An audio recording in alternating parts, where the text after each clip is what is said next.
Mister Rana, વાત simple છે. જો મારે કિંજલને હેરાન કરવી જ હોય તો હું મારા જ મોઢા પર મારા જ મોઢાનું માસ્ક શું કરવા પહેરું? ડાયરેક્ટ તેની સામે જઈને ઊભો ના રહી જવું? બની શકે કે આખું તારું પ્લાનિંગ હોય.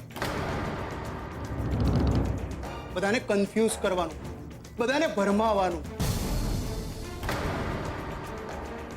ને સુશાંતના નામ ઉપર ચરી ખાવાનું. પણ હું આ બધું શું કામ કરું? કિંજલને હેરાન કરીને મને શું મળવાનું છે? શાંતિ. કિંજલ ના મળી તો મનની શાંતિ.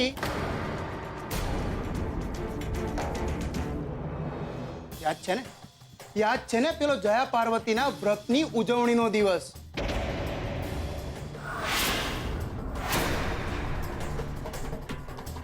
પ્રેમ પત્ર ને એક જાગરણની રાત. યાદ છે ને બધું? જો રાણા સાહેબ, તમારી બધી વાત બરાબર છે. મેં પણ ઉત્કર્ષને એ જ બાબતે પૂછ્યું હતું, પણ ઉત્કર્ષે મને ચોખ્ખું કહી દીધું છે કે આ બાબતે સાવ નિર્દોષ છે.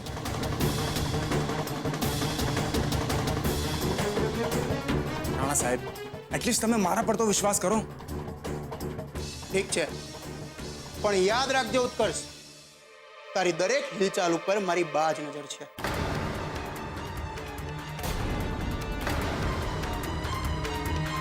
જો તે ભૂલથી પણ કિંજલને SMS ફોન કરવાની ટ્રાય કરી છે તો સીધો સરિયાની પાછળ. સમજી ગયો? ચાલો મોહનભાઈ. चलो हाँ, एक मिनट राणा साहब. कृष्ण कुमार, आशा रखूँ છું કે આ બધી વાતો તમે મન ઉપર નહીં લો. એક દીકરીના બાપની મજબૂરી તમે સમજશો માસુમભાઈ.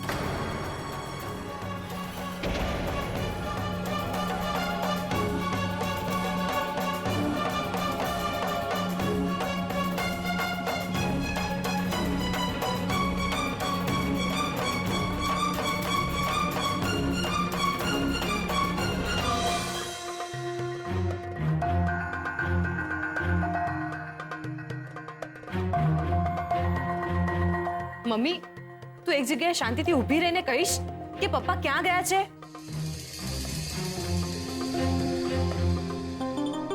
મમ્મી પ્લીઝ, તું કંઈ કહીશ નહીં અને આમ ચિંતા કરે રાખીશ તો એનાથી પપ્પા આવી જવાના છે. નહીં ને તો પછી બોલ ને, પપ્પા ક્યાં ગયા છે?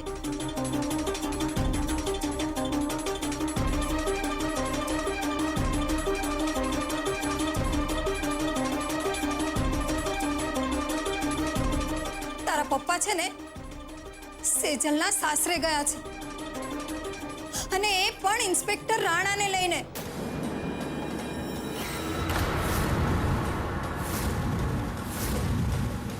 શું કહ્યું? પપ્પા મારા સાસરે ગયા છે અને એ પણ પોલીસને લઈને? પણ કેમ?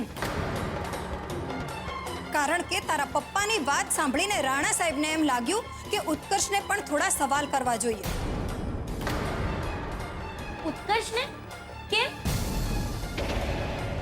કેમ શું પૂછે છે બીજલ? આ છે ને આપણા કિંજલ મેડમ, એણે જ કહ્યું હશે. કિંજલ, તને કઈ સેન્સ જેવું છે કે નહીં?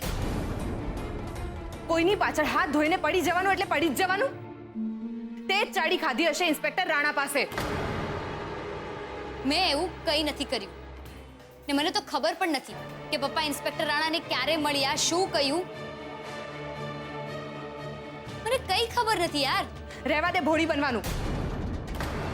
કિંજલ, તારા કારણે ઓલરેડી રૂપેશ અને ઉત્કર્ષની વચ્ચે ઝઘડાઓ શરૂ થઈ ચૂક્યા છે. હવે તું શું ઈચ્છે છે કે એ લોકોની ફ્રેન્ડશિપ હંમેશા માટે તૂટી જાય? કેવી વાત કરે છે તું સેજલ? શાંત થા અને તું ઉત્કર્ષનું કેમ તાણે છે? ભૂલ નહીં કે કિંજલ તારી બેન છે અને એ પણ નાની. એમ તો મમ્મી, તું તો અમારા બંને કરતા મોટી છે ને, તો સમજાવ ને એને.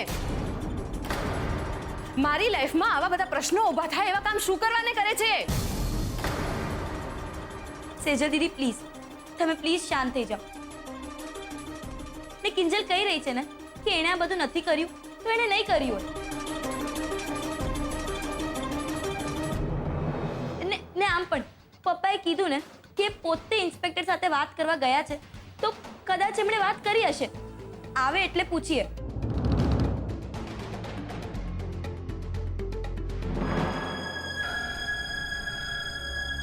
પપ્પા,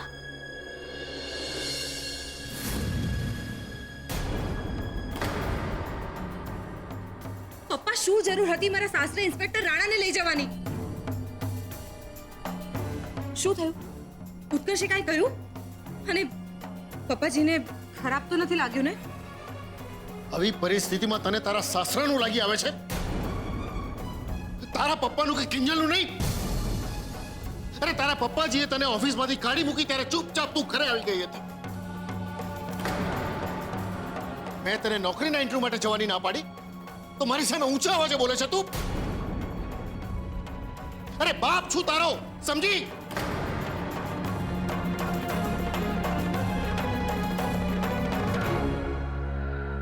જેના માટે હું લડવા ગયો, બોલવા ગયો, અરે બેન છે તારી, રૂપેશ સાથે તારા લગ્ન થઈ શકે એટલા માટે કિંજલે સુશાંત સાથેની સગાઈ સ્વીકારી લીધી.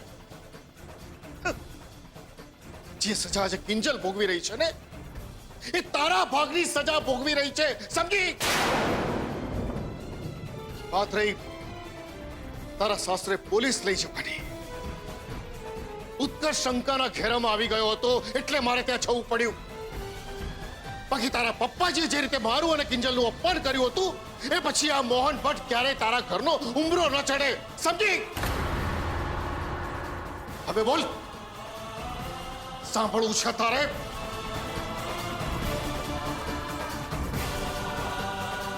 પપ્પા પ્લીઝ આ બધું જવા દો. આ બધી આપણે પછી વાત કરીશું. અત્યારે તમે બેસી જાઓ પ્લીઝ. કેમ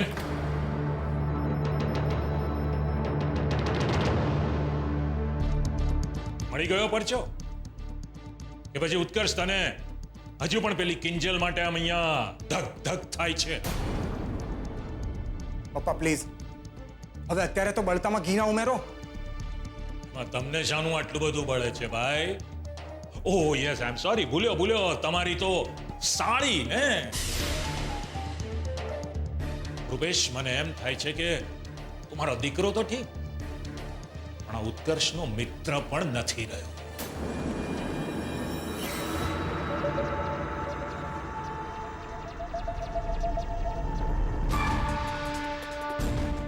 કઈ સમજાય છે છોકરા? તારા સસરાને કારણે આપણા ઉત્કર્ષે આટલું બધું સહન કરવું પડ્યું છે. અરે તારાથી બોલાતું નહોતું કે બસ હવે આટલેથી અટકો, આનથી વધારે જો આગળ વાત ચાલી છે ને તો સગાઈ ફોક. પણ નહીં, ભાઈ સાહેબે મોઢામાં મગ ભર્યા હતા ને ચૂપચાપ ઉભા તમાશો જોતા રહ્યા. જુએ છે ઉત્કર્ષ? હા, આ છે તારો કહેવાતો મિત્ર. પપ્પા પ્લીઝ, તમે મારી અને ઉત્કર્ષની વચ્ચે વધુ તિરાડ પાડવાની કોશિશ ના કરો પ્લીઝ. ને તમને જો એટલું જ બળતું હતું તો પોલીસ કમિશનરને ફોન કેમ ના કર્યો?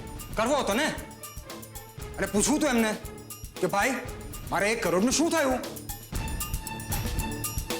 જો દીકરા, મારા નફા નુકસાનની ચિંતા તારે કરવાની જરૂર નથી. હા, વાત અત્યારે મોહનભાઈની થઈ રહી છે અને એમણે જે કર્યું છે ને એ હું સહન નહીં કરું. એમ તો શું કરશો તમે? વખત આવે એ પણ સમજાઈ જશે. પણ આજે એક વાત સાબિત થઈ ગઈ છે. તારા અને સેજલના સંબંધને સંમતિ આપીને જીવનની બહુ મોટી ભૂલ કરી છે. જરાય નહીં. સાંભળો છો ને તમે? જરાય નહીં.